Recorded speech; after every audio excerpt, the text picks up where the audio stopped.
everyone, and welcome to another Spartan Check-In. I'm John Schwartz, and joining me today is a junior on the Case Western Reserve University track and field team, Taylor Jackson. Taylor, thank you again for joining us. Tell us a little bit about where you are right now and what your daily life looks like. Hi, well, thank you for having me. I just got back to Cleveland about a week ago.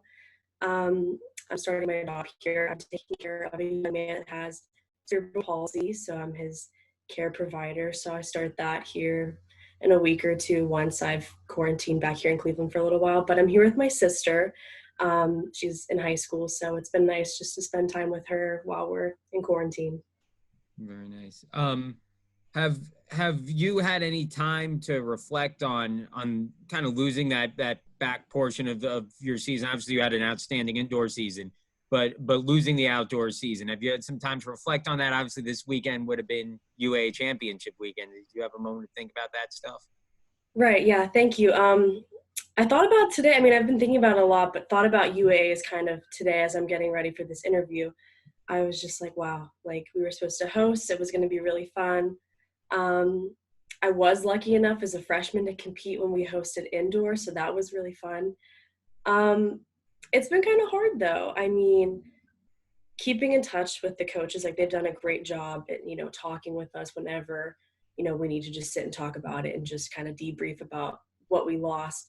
But Schmoll really put it perfectly right before we all left campus. He said, like, what a time to live in where leisure is so meaningful. And that's really helped me get through this, just kind of reminding myself that I'm really blessed to even be so, involved in a sport. So, he's really helped. The coaches have helped a lot. So.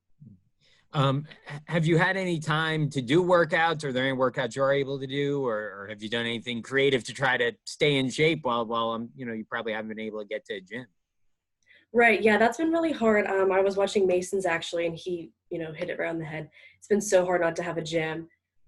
Speed, strength, like that is so meaningful for every sport that we have on campus.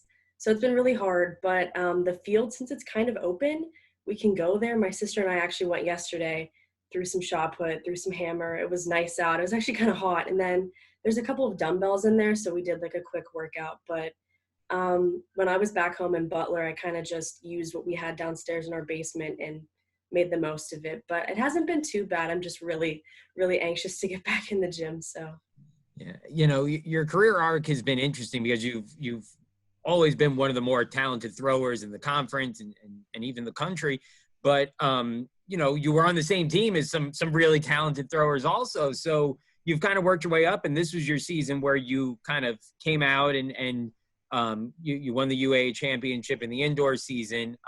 Talk a little bit, if you can, about your career arc and being able to kind of, follow Cassandra and what she did and, kind of your opportunity now to step up into the spotlight of your own. Sure. Even in high school, there were years where I was one of the better kids. And then, people would come along, even freshmen. And it was such a humbling experience when freshmen would come in and they were beating you. Sucked, but it was really humbling, and it just made you appreciate like every little moment that much more. So when I came to college, I really wanted a program that had a lot of depth to it. I didn't want to come in and just be the best as a freshman. I wanted to kind of grow, and throwing with Cassandra and Nimi and even having Rocco and Schmoll as coaches has really helped me grow, and it's something that I think about all the time. I've always wanted to win UAA, and I've always wanted to compete at the Armory. So getting to do that this year while taking over Instagram, it was so surreal. It was really, really awesome moment. So. For sure. Again, you talk about, kind of being able to compete at the Armory, and take us through that UA championship for you and the events and kind of what was going through your mind when you're, like, when did you know that you had won that UA championship? Right. So the whole season I was ranked number 1 in the weight throw. So I was pretty confident going in, and normally I'm kind of like, okay, I know there's people ahead of me that will win, but I know, I have the opportunity to score points for the team. But this time I was like, I can really walk away with this. In prelims, I didn't have a good, 3, set of throws for prelims. And I was kind of nervous, and I kept looking at Rocco like, I don't know what's going to happen. I might not win this. And then, we kind of regrouped waiting for the seeding for finals. And once we came into finals, I had a good opening throw, and I was ahead. And then I went after it again and had a lifetime PR. But then I really knew that I had it then. But again, it was kind of humbling that I went in, like I knew I was ranked number one, but in that prelims, it kind of showed me like, you still have to work hard. Like you didn't just earn it. So it was a really awesome experience.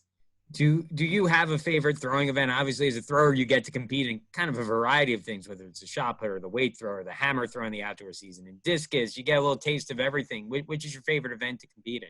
Yeah, so Rocco and I talk about it all the time. Every year you come out and you're a different kind of thrower. You have a different event that is your event that year. And this year it definitely was hammer and weight.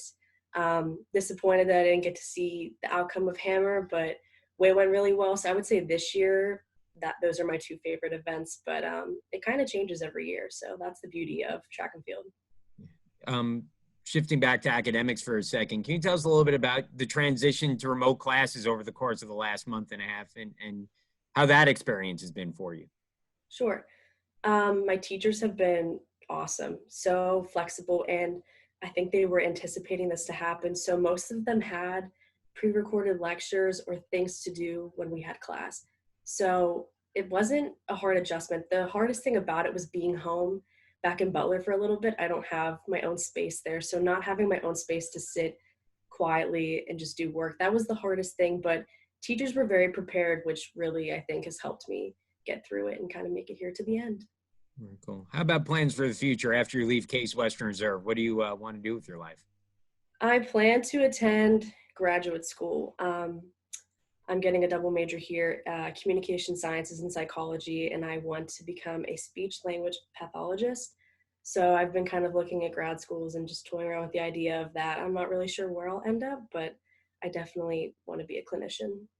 Okay, Taylor, we're going to finish this interview up with the same way we finished them all, and that's with our 5 faves. You said you watch Mason, so I think you know which questions are coming your way. So hopefully you've kind of thought out some of your answers here. But I'm going to ask you 5 things. You're going to tell me your favorite for each. And yeah, let's go ahead and start with your favorite place on campus. Probably the athletic centers and even the throwing field. I mean, we don't really spend time at Wine besides lifting, but those are just my happy places. I think they kind of help me get away from classes, academic stresses. So it's nice to have those places on campus. Yeah, it's funny. Everyone keeps giving me a different answer each time, which I think says a lot about the Case Western Reserve campus, is that, it kind of has a little bit for everyone there. But how about your favorite memory as a Case Western Reserve athlete? First one definitely is winning UAA. Just the whole thing about it was surreal, where we were at, winning it, and kind of just seeing my growth. That was, but also last year going to Atlanta and competing for the Armory Championship, that was really fun.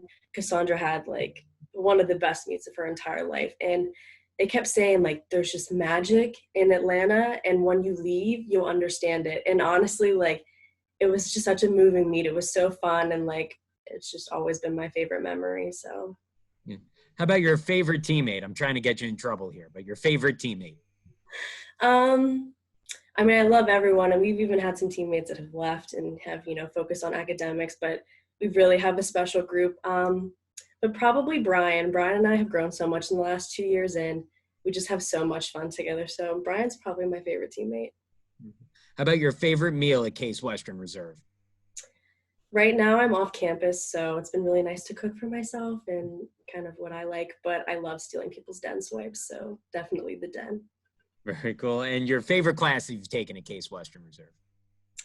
I'm currently in it right now. It's called Speech and Hearing Science, and the teacher is just absolutely phenomenal. I wish everyone had the chance to meet her. She's just been so great. So. Very cool. Taylor, thank you again for joining us. Again, these are awesome. It's great to hear from you. Keep doing well and keep it all up. Great. Thank you. I really appreciate it.